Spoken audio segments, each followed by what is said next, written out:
Ponekad sam ga gurnuo u jedan od džepova na prsima i ulazio i izlazio iz različitih soba. U novom zanimanju osjećao sam se odgovornom za ljude o kojima sam se svakodnevno brinuo.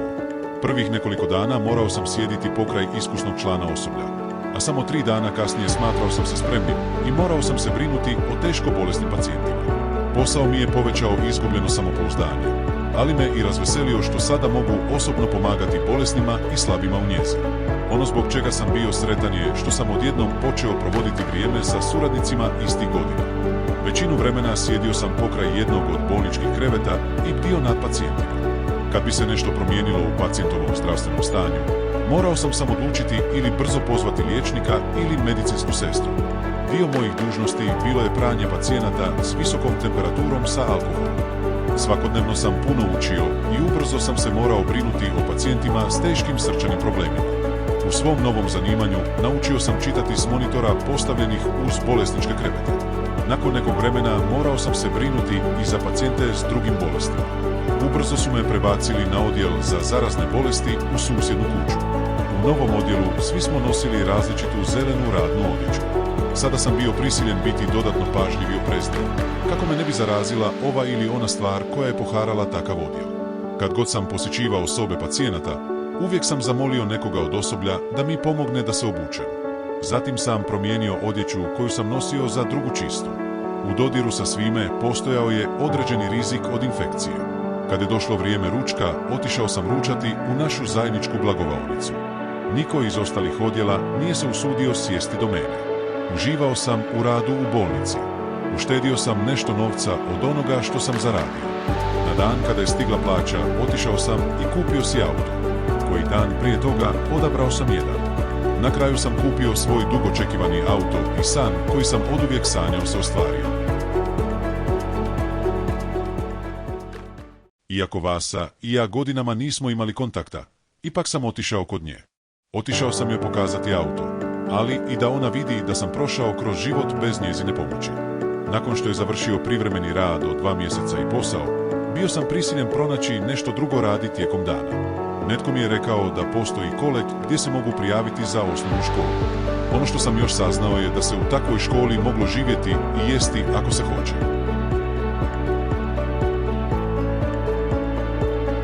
U jesen 1976. započeo sam svoju prvu akademsku godinu i osnovnu školu u St. Sigfrides Folkakskola Kronoberg. Sada sam bio spreman učiti švedski i završiti osnovnu školu. Ulaskom u takvu školu dobio sam dom, ali i priliku da se obrazujem. Ubrzo sam otkrio da u mojoj školi postoji veliki broj različitih specijalizacija koje mogu izabrati. Već sam počeo planirati kakvo ću zanimanje imati. Neki učenici su se odlučili baviti glazbom, dok su drugi čitali nešto drugo. Kad sam počeo čitati, upoznao sam mlade ljude s istim ciljevima i interesima. Upoznao sam i one koji su, kao i ja, prethodno propali kroz život. Neki učenici su došli iz drugih krajeva naše zemlje. Oni koji su došli daleko od mojega kraja, morali su živjeti zajedno u malim kućicama u krugu škole. Onog dana kad sam počeo čitati, dobio sam i vlastitu sobu za ugađanje. Uzeo sam sa sobom i auto koji sam kupio. Parkirao sam ga na našem zajedničkom parkiralištu nedaleko od moje kuće. Nitko u školi nije znao da nemam vozačku dozvolu. Kad su učenici bili na odmoru i mnogi su stajali ispred ulaza u školu, došao sam voziti auto da impresioniram djevojke. Novi život u javnoj školi koji sam započeo pružio mi je radost na mnogo načina. Odjednom sam dobio sigurnost s hranom i skloništem. Sad sam se mogao družiti sa svojim školskim kolegama i ne morati razmišljati ni o čemu drugom. Ujutro, kada smo svi doručkovali, posjetili smo našu crkvu u školskom dvorištu. Oni koji su prisustvovali crkvenim jutarnjim sastancima dobili su određene bodove. Upisao sam dodatne sate klavira, način da provedem svo slobodno vrijeme. Učenici koji studiraju glazbu nudili su drugima večernje sate i mnogi su htjeli svirati instrumente. I ja sam iskoristio priliku i odabrao svirati klavir. Kad je školska nastava završila i školski dan završio, posjetio sam glazbenu učionicu i sjeo za klavir svirati. Često je dolazila jedna djevojka i svirala. Sve smo se više upoznavali i na kraju je postala moja instruktorica klavira. Iz noći u noć dolazila je i sve smo se više sretali. Kad je stigla, sjela je na klavirsku stolicu do mene i svirale smo zajedno. Kad je sjedila blizu mene, bilo mi je teško održati koncentraciju. jer sam dio vremena provodio gledajući u nju.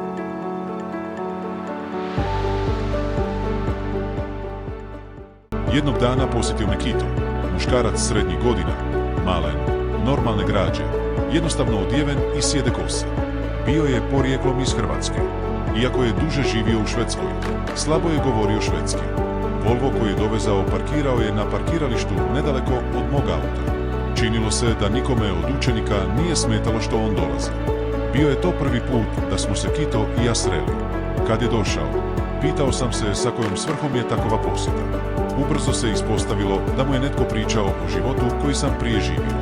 Ljudi su mu govorili da sam dobar lopov. Što mi je više pričao o meni i životu kojim sam živio, začudilo me da on već toliko toga zna o meni. Već prvog dana kada je stigao, odao je mnogo o sebi. Progovorio je o životu koji je živio nakon razvoda. Uglavnom je govorio o svom bolnom razvodu i kako je nakon toga živjeti sam. Na kraju mi je ispričao o svojim lošim financijama. Kada mi je pričao o svojoj tuzi, podsjetio sam se na život koji sam živio do sada. Na kraju je postalo preteško odbaciti sve njegove zle misli koje su me uvijek iznova htjele natjerati da se vratim životu kojim sam prije živio. Ponekad sam bio toliko prokletan da me to potreslo i pomislio sam. Neće me nitko natjerati da se vratim svemu starom, životu punom jada i boli. Dan za danom Kito me došao posjetiti. Što smo se više upoznavali, osjećavao sam patnju oko stvari koje su ga snašle. I njemu su se dogodile neke nezgode, ali uglavnom unutar obitelji. Kad se razveo, izgubio je svaki kontakt s kćerkom koja mu je najviše nedostajala. Nakon nekoliko posjeta i mnogo tužnih priča, uspio me nagovoriti da napustim školu. Danas, nakon što su sve te godine prošle, mislim što je došao tada. Bilo bi bolje da je došao nakon što ja završim školu. Onda bih možda kao mlada osoba imao vreme da sazrijem više. Sad kad je došao pun smiješnih ideja, činilo mi se da je ipak bio jači, jer me uspio nagovoriti i natjerati da zaboravim sve staro. Odlučno i brzo smo se dogovorili da pobjegnemo od naših dana negdje daleko. Ponekad sam razmišljao o svojoj školi, ali moje nezrele mladenačke misli nikad me nisu dovele ni do čega razumnog. Danas, 50 godina nakon što pogledam unatrag, bolje razumijem život. Upravo sad, kao zreo sam bolje sposoban racionalno razmišljati svim posljedicama. Samo dan ili dva kasnije, Kito je došao s autom i stao ispred moje škole. Već sam pripremio auto tako da je sve natovareno za polazak. Kad smo oboje stajali s autima ispred ulaza u školu i naše putovanje je bilo u tijeku, došao sam na pomisao da mom autu nedostaje važna porezna markica jer nisam platio porez na automobil. Postojalo je vrijeme kada su vozači bili prisiljeni imati malu naljepnicu određene boje na registarskoj pločici na stražnjoj strani. Upravo tada, ništa me ne bi spriječilo da vozim. Napokon, samo nekoliko minuta prije polaska, krišom sam se probijao po parkiralištu među automobilima, tražeći značku koja mi je nedostajala. Napokon sam uspio pronaći jednu i oboje smo se odvezli.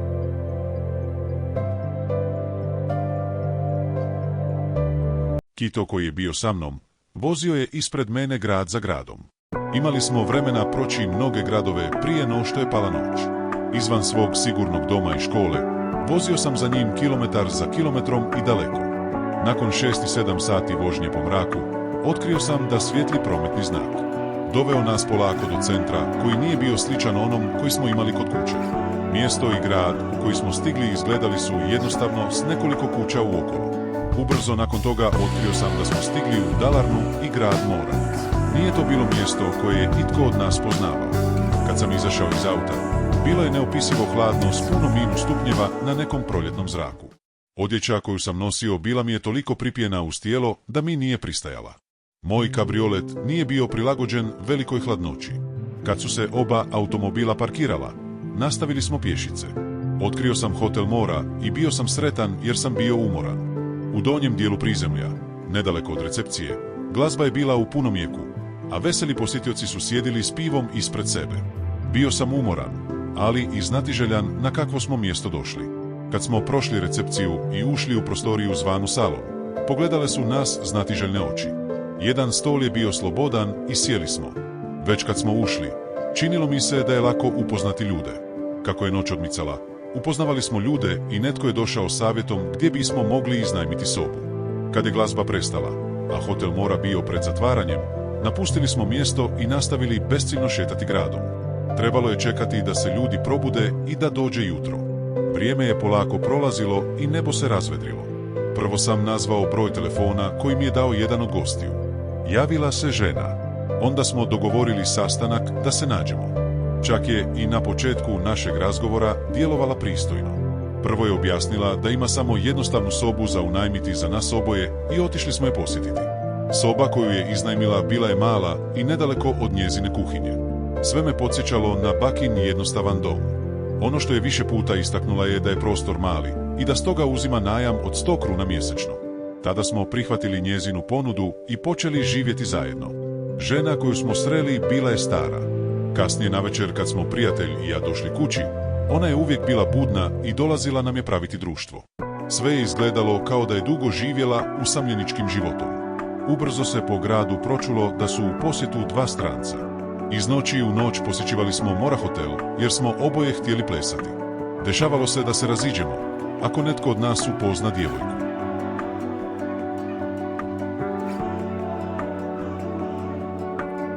Jedne večeri kad smo posjetili Mora hotel, upoznao sam Karinu naizgled dobro odgojenu djevojku, koja se izgledom razlikovala od nekih drugih djevojaka u sobi.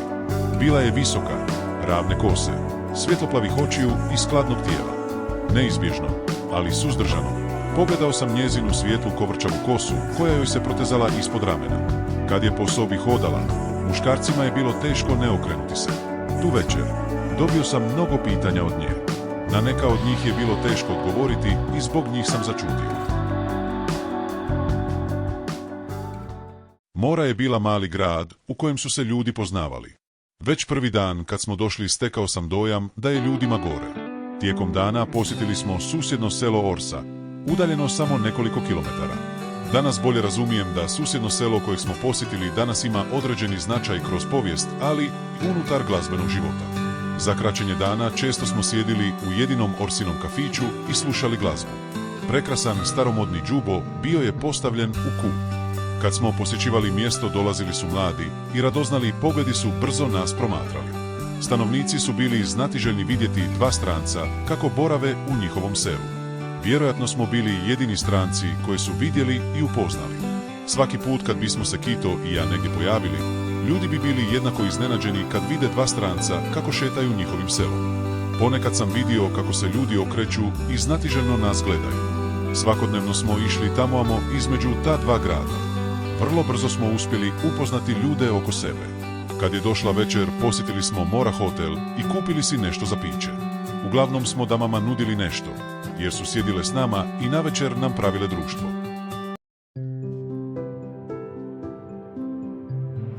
Jedne večeri kad smo posjetili Mora hotel, vidio sam Karinu. Moja sadržajna i sretna večer završila je odlaskom do njezine kuće. Tu večer sam započeo svoju veliku simpatiju i nastavili smo se viđati. Karina je živjela 30 km van more. Svaki dan sam odlazio u Ertvik i posjećivao je. Bilo mi je drago što smo se nas dvoje upoznali. Ubrzo smo otkrili da je novac koji smo ponijeli počeo nestajati i da smo prisiljeni bili nabaviti novi. Sada smo oboje shvatili da je naš jedini način da dobijemo više novca ako odemo u veksije. To nije bilo nešto o čemu smo morali dugo razmišljati. Tu večer prije što je pala noć, upalili smo moj auto i krenuli. Ja sam sjedio na prednjem sjedištu, a Kito je vozio. Većinu vremena izbjegavao sam voziti jer nisam imao vozačku dozvolu. Kad smo otišli nekoliko kilometara od more, Kito je pogrešno tumačio da sam rekao nešto što ga je razbjesnilo. Bio je to jedan od njegovih loših dana i nije podnosio šale. Srećom, mojom i prednošću, da smo uzeli moj auto. Unatoč tome što je Kito tih i dugo sjedio i mrzovoljno, ipak smo uspjeli stići. Sutradan smo posjetili pizzeriju na periferiji našeg grada. Nitko od nas nije htio označiti svoju prisutnost. Ubrzo smo Kito i ja sjedili za jednim od stolova za posluživanje i dobro se podvodili alkoholom. Nakon što smo malo sjedili, Kito je nestao, a ja sam nastavio sjediti s nekoliko gostiju u blizini. Alkohol mu je preuzeo potpuno nesiguran. Sjedio sam i čekao, ali Kito se više nije vratio. Vrijeme je isticalo, a vlasnik pizzerije zatvarao je navečer. Prostor je bio ispražnjen od ljudi i ja sam također bio prisiljen napustiti mjesto. Jedino što je preostalo bilo je da odatle izađem sam. Preplavilo me razočaranje. U svojoj velikoj nemoći odlučio sam napustiti grad i vratiti se u moru. Nakon nekoliko kilometara vožnje došao sam do malog grada 40 kilometara sjeverno od Vija. Noć je bila mirna i sve je bilo mirno. Izašavši iz auta, nastavio sam radoznalo šetati razgledavajući naokolo. Odjednom sam se našao kako stojim pred zlatarom u kojoj je sjajilo zlato. Otkrio sam prekrasan nakit smješten unutar uskih šipki. Zatim sam se vratio do auta, otvorio prtljažnik, uzeo dizalicu i vješalicu. Padala je jaka kiša i staklo je letjelo uokolo kao da se nebo srušilo. Drhtavi i potpuno zbunjen pokušao sam izvaditi nakit iznutra. Plastična vješalica koju sam upotrebio znatno se savila u mojim upornim pokušajima da izgrabljam sve što mi se našlo pod rukom. Iznad prozora živjeli su ljudi koje je prasak probudio. Netko je odozgo na mene bacio teglicu s cvijećem da je pala na tlo i razbila se. Nakon nekoliko uzaludnih pokušaja da dođem do još nakita, bio sam prisiljen odustati. Auto je bio parkiran spreman i ja sam uskočio u njega i odvezao se. Što sam više bio spašen, gurao sam gas do dna. Obuzet panikom, odabrao sam drugi put i skrenuo kroz šumu. Nastavio sam voziti, ali zavoji su me natjerali da usporim. Odjednom sam otkrio da sam stigao u Vrnavo, malo veći grad, ali jednako nepoznat kao i onaj iz kojeg sam otišao. Prvo sam otkrio svijetli hotel i odvezao se tamo. Bio sam znatiželjan kakav sam plijen dobio. Ove sam noći uspio dobiti sobu. Bio sam istrošen, iscrpljen kad sam se popeo u stepenice. Kad sam u sobi ispraznio džepove, otkrio sam da sam ukrao srebro. Vlasnik je osvjetlio nakit žutom lampom, koja je toliko svjetlila da se činilo da je sve od zlata. Razočaran, nastavio sam sjediti na svom krevetu dok se grad nije razvedrio. Ubrzo nakon toga, ljutnja je došla tako da sam samo htio otići kući.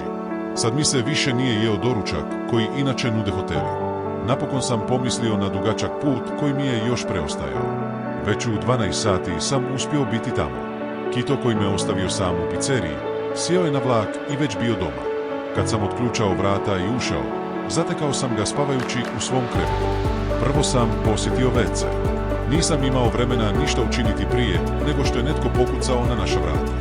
Nakon jakog kucanja, suzdržao sam se od pranja lica jer sam bio prisiljen otvoriti. Napolju su stajala dva krupna muškarca i jedan od njih je upitao: "Gdje ste bili?"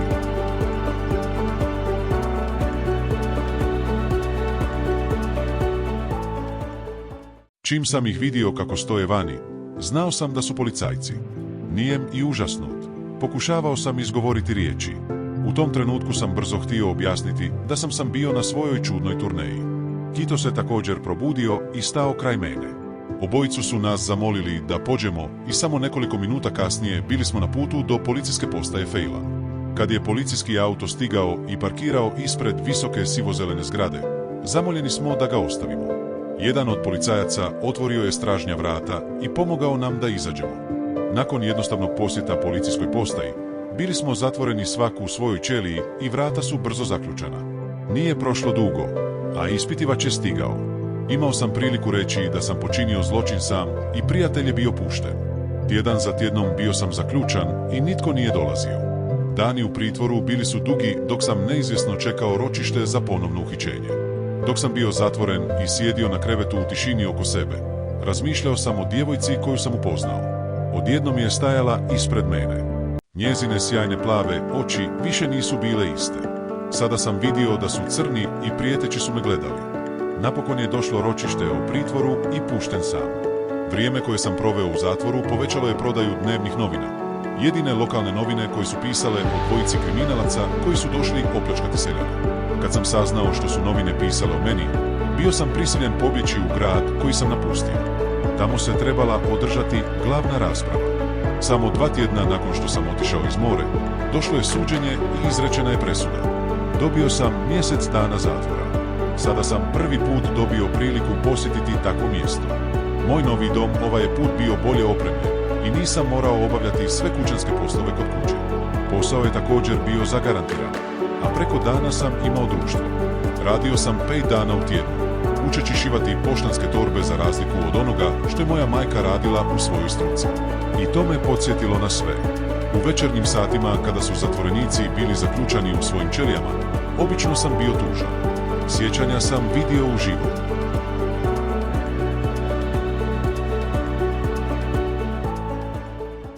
Jedne večeri vidio sam kako puzim po podu i skupljam male kolutiće konca i sjetio sam se majke, ali nje nije bilo nigdje. Plaća je bila skromna, 100 kruna i nekoliko desetki tjedno. Ljudi koje sam upoznao bili su, kao i ja, zaboravljeni od našeg društva. Zivali su ih neposlušni tipovima. Moja sudbina i kazna koju sam dobio natjerali su me da živim s mnogim oštećenim droga ili sve što su oni koristili. Tijekom dana često sam razmišljao kakav život zapravo imam. Kad je večer došla i svi smo završili radni dan, vrijeme je sporo prolazilo. Ponekad bi netko došao i posjetio nas zatvorenike. Jednom tjedno dolazile su neke male vjerske skupine razgovarati sa nama. Došli su razgovarati, ali i pokušati potaknuti zatvorenika na vjersko zanimanje. Zatvor Veksije bio je malen s nekoliko stotina zatvorenika okupljenih pod jednim krovom. Bio je podijeljen na 3 etaže. Zatvorenici koji su bili na kraju kazne smještani su pojedinačno na nižu razinu. Tamo je bilo 20 zatvorenika. U 8 navečer sve su nas zatvorili. 2 sata prije zatvaranja trebalo je obaviti jednu ili drugu stvar. Često sam ulazio u ćeliju koju je zatvor pretvorio u teretanu. Bio je to moj način da prođem dane. Vježba je otupila moje duševne boli, ispraznio sam se od dijela viška energije koju sam nakupio. Kad sam vježbao, riješio sam se ljutnje koja je dolazila. U životu koji sam prethodno živio s onim što sam već prošao, ništa me više nije moglo ubiti. Ono što mi je bilo najneugodnije je autoritet popravnih službenika koji su imali nad zatvorenicima. To su bila određena pravila o tome što možete, a što ne možete učiniti. Posjete su bile svijema. Posjećivali su sve zatvorenike, ali mene nitko nije posjetio. Svakodnevno me uznemiravao glas nekoga kako preko razglasa postavljenog u hodniku glasno poziva zatvorenike. Uznemirilalo me je kad sam čuo posjet Johannesonu i drugi dan posjet Personu. Tada sam pomislio na rodbinu i osjetio čežnju za nekim koga nisam imao. Kaznu sam započeo u veljači i nakon 30 dana stajao sam pred ulaznim vratima zatvora. I danas se sjećam dana kada sam stajao vani u civilnoj odjeći. Tek tada sam shvatio da sloboda postoji. Udebljao sam se i mnogo mi je toga bilo čudno. S otkopčanim hlačama oko mene i punom plastičnom vrećicom u jednoj ruci, bio sam prisiljen napustiti zatvor. Da idem negdje nisam imao. U zatvoru sam upoznao i druge zatvorenike poput mene i razmišljao što ih čeka kad izađu. Unatoč mnogim neugodnostima, ipak sam bio sretan što sam uspio dobiti malo forme oko svog tijela. Sada više nisam bio mršav. Moj nastavak života na slobodi bio je naporan i velika životna promjena. Nekako sam još uvijek imao vremena za razmišljanje. Sada više nisam želio pripadati određenoj kategoriji ljudi. Ljude koje sam sada prvi put susreo mahnuo sam im prije što sam otišao. Najteže mi je bilo psihički se pripremim za sve društvene izazove koji su me čekali kad izađem. Dan nakon što sam pušten, nastavio sam nemirno lutati tijekom dana. U gradu se ništa nije promijenilo. Ubrzo sam uspio pronaći jednostavnu sobu u privatnoj kući, tako da je rezidencija bila sređena. Tijekom dana posjetio sam jednu slastičarnicu s prekrasnom terasom i sjeo u šalicu kave.